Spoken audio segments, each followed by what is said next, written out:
dibattito di questo momento. Alessandro Nastri, io vorrei togliere un applauso perché sarebbe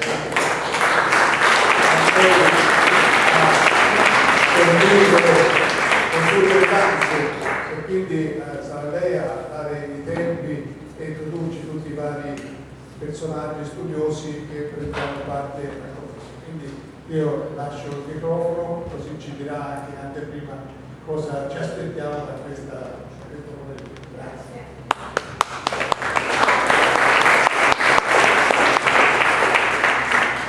Grazie innanzitutto all'Accademia e a chi ha organizzato questo convegno, in particolare permettetemi, oltre a tutti i relatori, all'amico Vinicio Serino che mi ha coinvolto indegnamente in questa. Il convegno, come è stato appena citato, riguarderà il Trismegisto e i suoi rapporti appunto con l'umanesimo e vede la partecipazione di studiosi e di persone che hanno una cultura enorme su questo argomento. Però prima di iniziare in vivo i vari interventi che poi saranno presentati, io vorrei cogliere la pianista che stasera suonerà per noi due intervalli, in due tempi diversi, all'inizio e alla fine di questo convegno, dei brani di Beethoven, Mozart, eccetera. La pianista si chiama Francesca Facci, senese, ha iniziato i propri studi pianistici a Firenze sotto la guida di illustri maestri, poi si è trasferita a Roma, eccetera, eccetera. E diciamo nel 1975 ha conosciuto Sergio Fiorentino, che è un artista di fama mondiale, con cui ha intrapreso una serie di studi che riguardano proprio l'interpretazione pianistica. Li ha condotti fino al 1998 e poi ha frequentato numerosi corsi di perfezionamento in varie e prestigiose accademie. Ha iniziato a insegnare addirittura come titolare di cattedra nel 70 al Conservatorio di Reggio Calabria, poi a Frosinone e infine a quello di Santa Cecilia a Roma, e collabora anche con l'Accademia Internazionale di Musica Fondazione Arts Academy di Roma e ricopre ad oggi la carica di direttore artistico della Scuola Internazionale di Musica Sergio Fiorentino a Roma. Io vi chiederei ad accogliere con un applauso la nostra maestra Francesca Facci.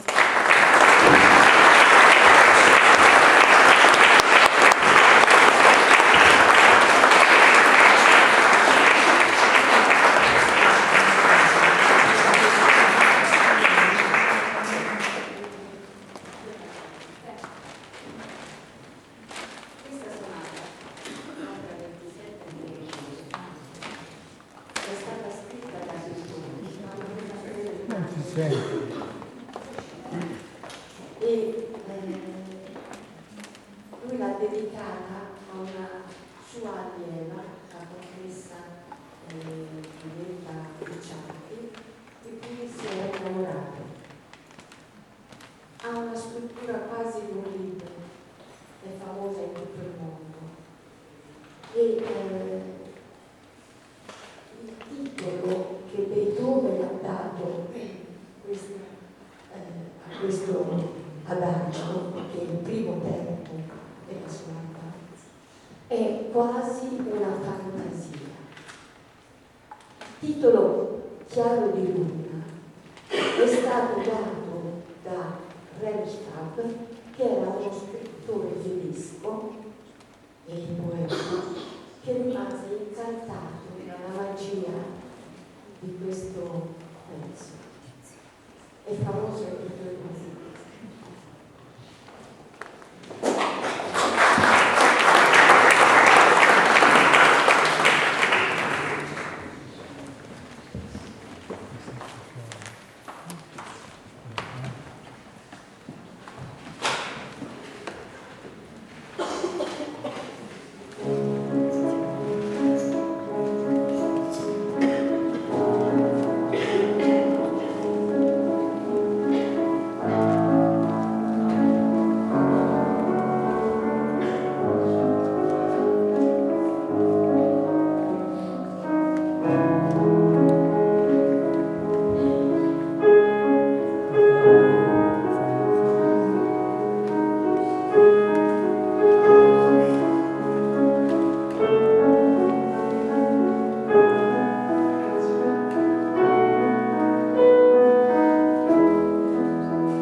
dei lavori previsti per questo pomeriggio.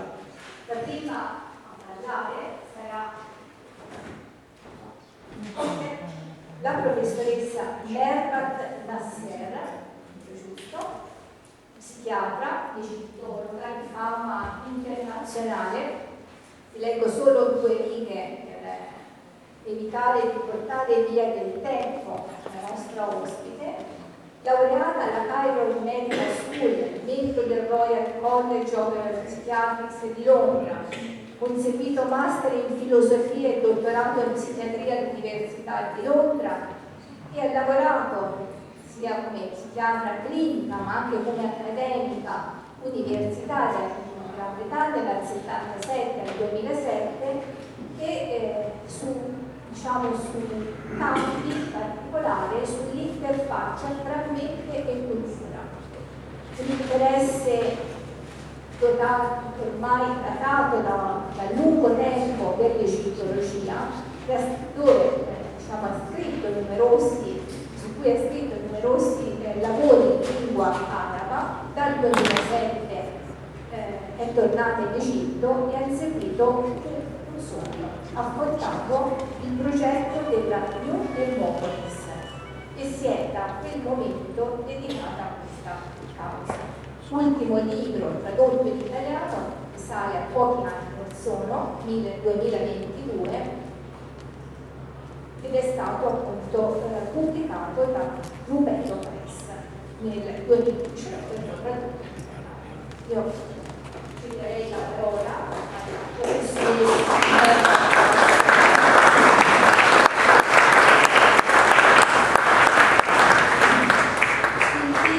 Del suo intervento, dall'Egitto la parola di Ermete Mercurio Trismegisto rischiarò l'Etruria di Ficino con la luce della Santa Luce. Prego.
try to present it as quickly as possible, although I'm having the Italian slides, not the English ones. How can I use this?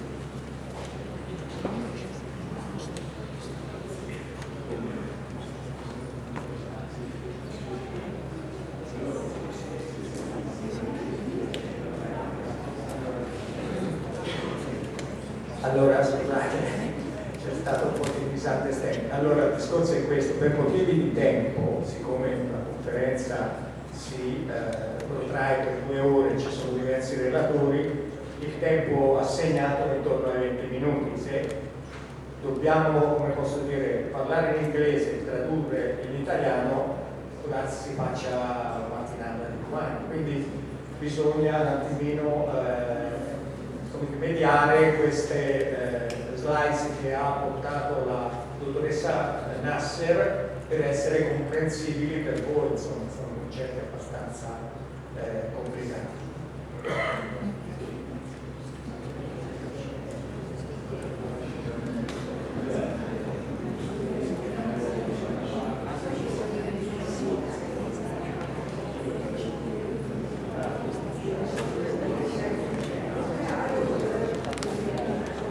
Praticamente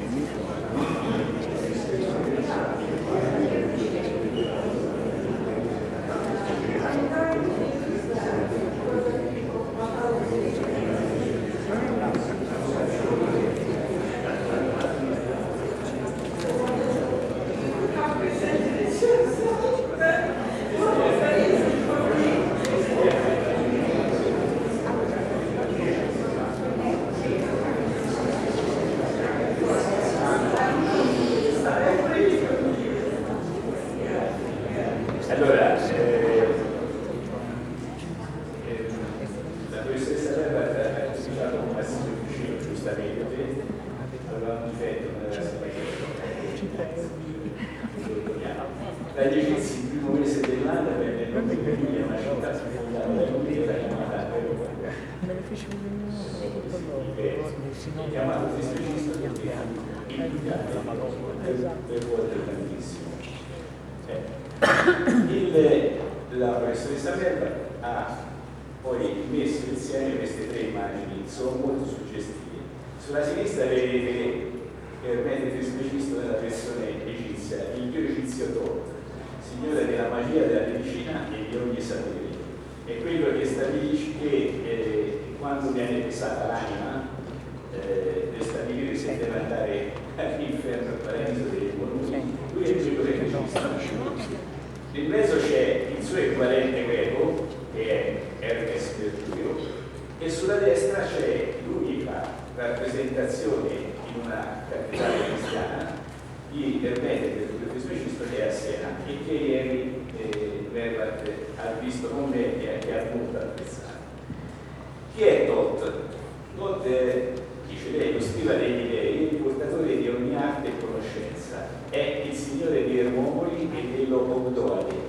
Ogdoade sono gli otto divinità egizie primordiali. È autore del libro di Tot, dell'Ermetica e della Tavola di Smeralda. Sono 3 opere fondamentali, diciamo, dell'esoterismo occidentale, e è il dio dell'Ermetica.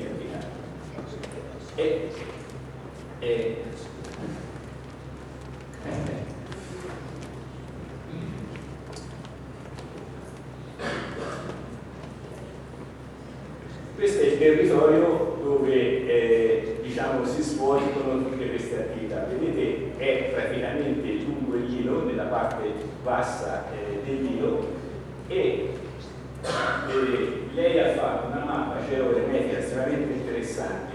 Ermopoli è la città di Tot Ermete. Lì vicino c'è Nicopolis, che oggi si chiama Asiut in egizio, che è la città di Plotino. Sapete bene, Plotino è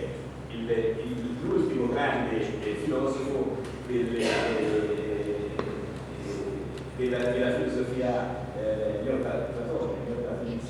Poi c'è Panopoli, che oggi si chiama Achim, era città di Zosimo, che è Zosimo, è il padre dell'alchimia, secondo la tradizione occidentale. Poi c'è Nagamadi, importantissima, perché qui sono stati trovati nel 1945 una serie di manoscritti gnostici e miracolosamente scampati alla distruzione dei scrittava. E poi infine c'è Alessandria, che è la città del neoplatonismo.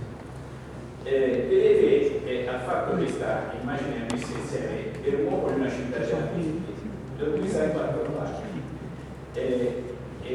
Allora, la prima parte è appunto queste colonne che rappresentano praticamente ciò che resta di una basilica paleocristiana, ma in realtà queste colonne sono insegnate in uno spazio che è stato occupato per molti secoli da edifici sacri. Questa è l'Odode, che lei ha chiamato armonia. Ricordo che la parola armonia in greco significa giusta proporzione.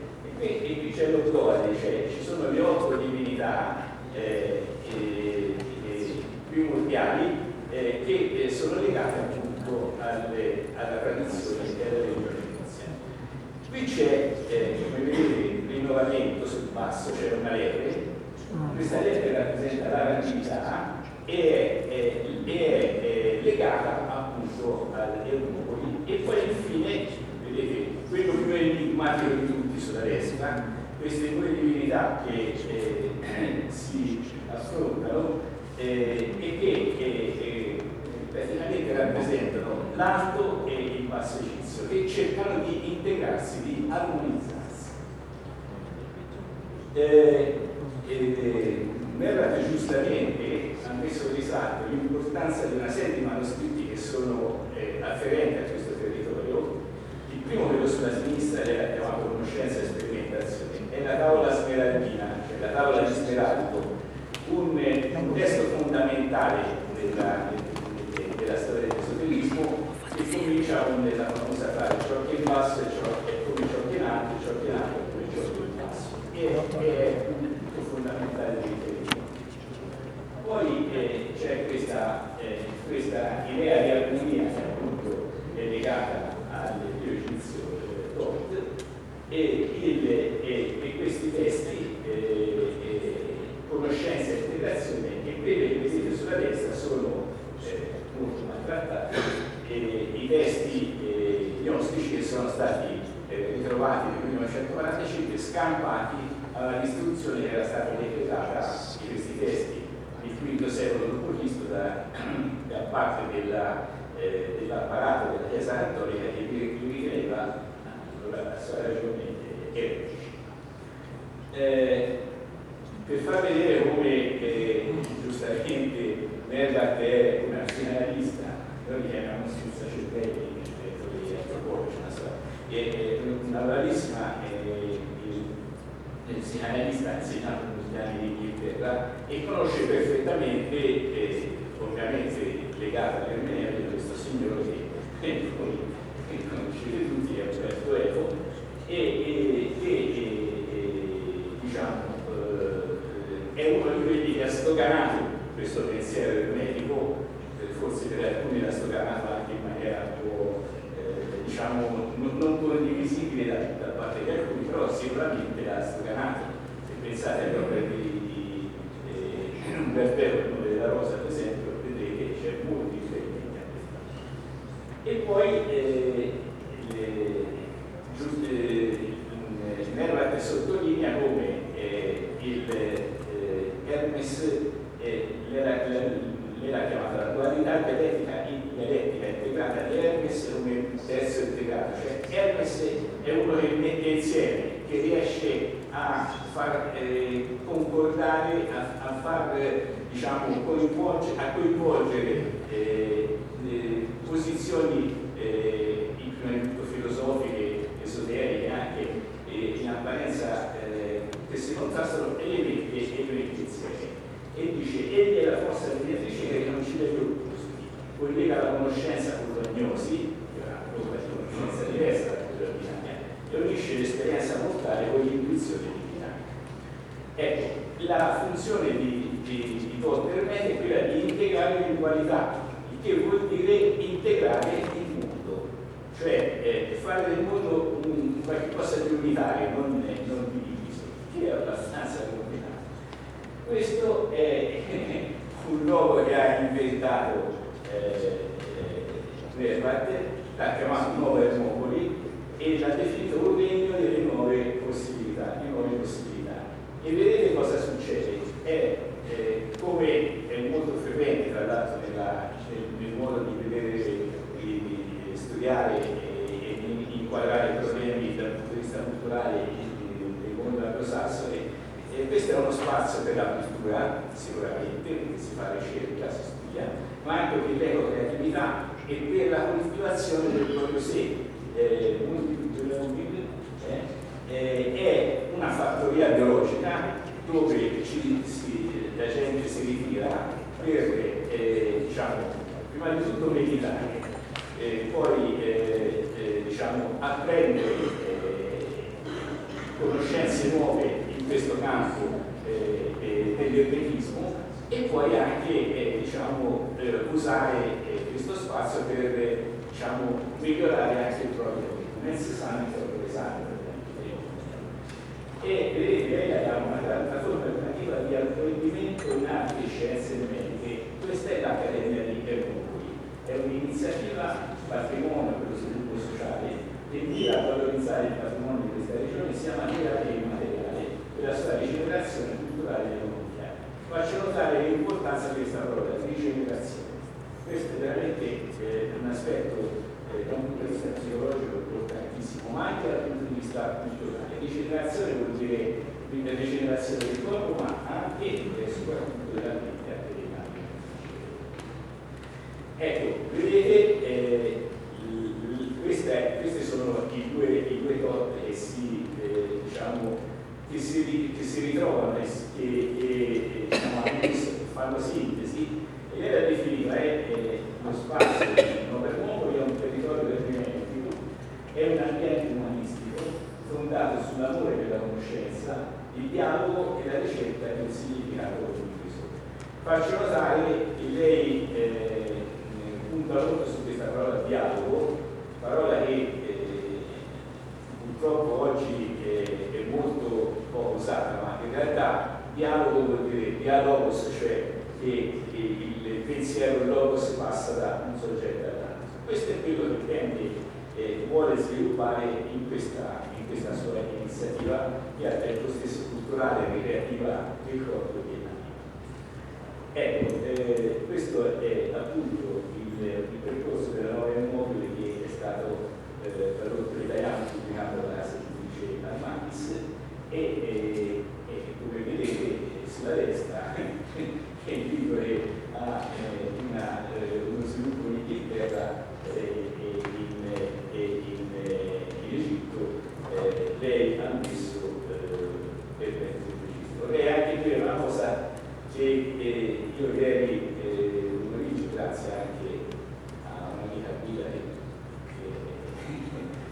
la signora Lucia Poppi, mia carissima amica, l'abbiamo accompagnata nella cattedrale e naturalmente è rimasta sbalordita della cattedrale di Siena in generale, ma soprattutto della presenza di questo personaggio a cui lei ha dedicato anni di studio e di ricerca, no?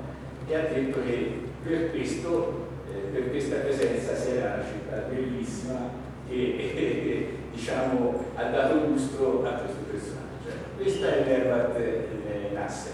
L'ultima cosa, a mia richiesta, ieri ho chiesto se era parente del famoso Anwar El Nasser che voi ricordate, e c'è una parentela molto rifusa, ma questa parentela. Grazie. Thank you very much.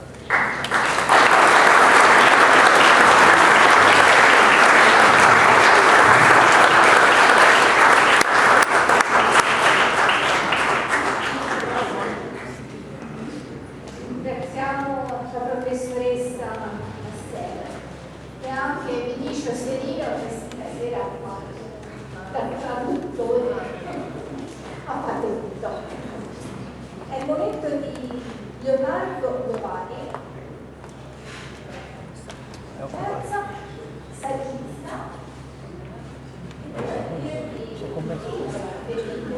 una breve presentazione.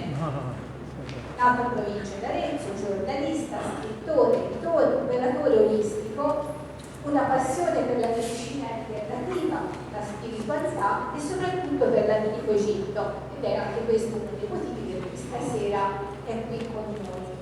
Ha fondato l'associazione culturale Hermes con l'obiettivo di esplorare e divulgare la filosofia ermetica e in particolare l'associazione si propone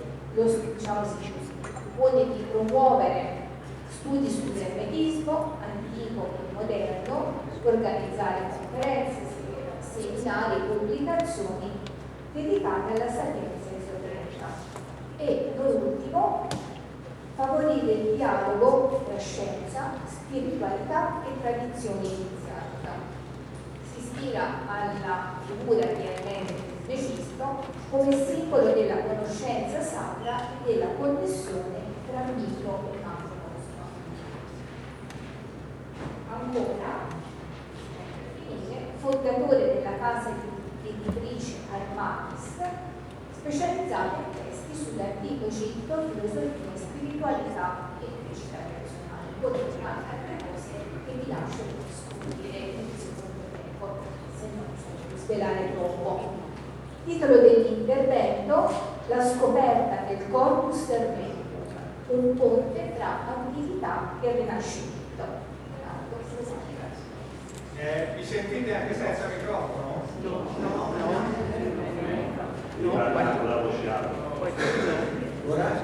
Ora mi sentite? O meglio prima? Ora? Ci vuole il microfono? No. Ora sì? Ok. Allora, io ringrazio la bella presentazione, non è meritata. Io devo ringraziare Vinicio Serino, no? A parte per stasera, ma per la sincronica conoscenza che abbiamo avuto insieme, perché come dice anche Hermete, nulla accade per caso e ci siamo conosciuti, è venuta fuori un'amicizia e anche un interesse comune per la sapienza egizia, perché nasce tutto da lì questo percorso. E quindi questa sera sono qui umilmente a cercarvi di dare il mio contributo, che non è certo un contributo, come posso dire, ortodosso. Io vengo da una tradizione diversa, una tradizione di ricerca sull'ambito spirituale, quindi noi siamo meno storici e più diciamo ricercatori del profondo. E quindi questa sera vi parlerò di Hermete.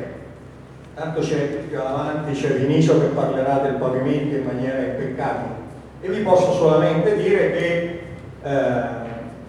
come diciamo Armatis abbiamo deciso di fare un balzo avanti. Potete vedere anche il logo dell'Associazione Culturale Hermes, che ha sede qui vicino nel comune di Greve, noi siamo trevigiani, di cui si occuperà essenzialmente degli studi sulla sapienza egizia e gli annessi e connessi, quindi Hermete Trismegisto, Marsilio Ficino perché è un mio vicino, perché io sono a 7 km da Figline Valdarno, quindi siamo molto legati a questa cosa, ma soprattutto a quello che è il messaggio di Hermete, l'integrazione degli opposti, quindi integrazione delle culture, della mente, dello spirito e dell'anima.